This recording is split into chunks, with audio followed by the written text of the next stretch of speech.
what are the equipments and tools and the software that I should use? What would you recommend as a lean video marketing? What would you recommend? Yeah, so it all depends on the stage that you are in, right? You can create videos with very less investment, and you can go all the way up to setting up a professional video studio, right? And it really depends on how you want to do it. So if you're starting off, especially if you're someone like me, a business owner who has recently started off, you obviously want to operate lean, right? And you have to look for ways to not burn your dollars a lot, right? And there are a few elements that you have to consider, right? One is of course a camera. So you don't have to essentially go for those 1 lakh 1.5 lakh INR cameras.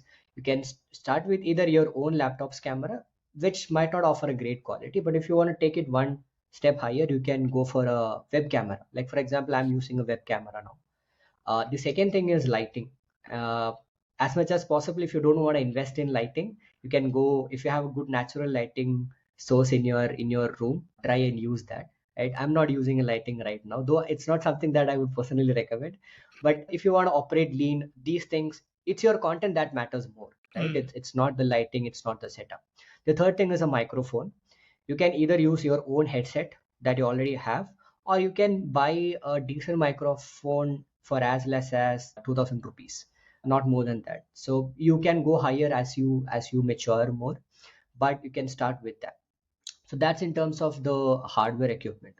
When it comes to software, if you are hosting your own content and doing sessions like these by inviting guests, you can either go for something like a Riverside that Joseph is right now using, we are using right now, for which of course you'll have to pay, or you can go for all the usual video conferencing applications that we use like Zoom or Teams. If you already have a paid subscription, well and great, you can go with that. You don't have to use like a Riverside.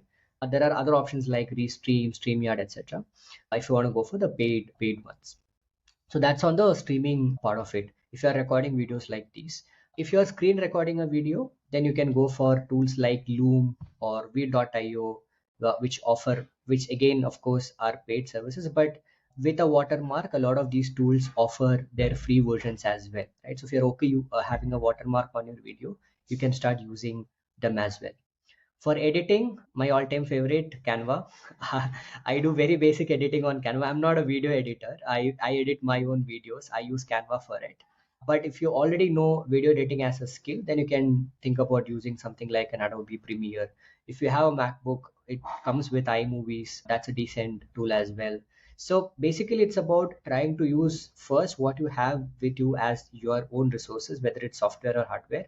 Second, think about what are the things that you might have to purchase but at a very limited budget, and you'll find a lot of options. You search on YouTube, go watch reviews, and buy something that fits your pocket. So that's how you start, and if you want to scale, you can do that gradually, right? If you go want to improve your lighting, you can go for a softbox lighting setup. You can go for a professional camera. A very popular type of microphone used by YouTube creators is the Blue Yeti mic, which costs, I think, starts from 9,000, 10,000 rupees. So there are plenty of options, but you can start small, like how I am doing, and then slowly improve from there. Yeah.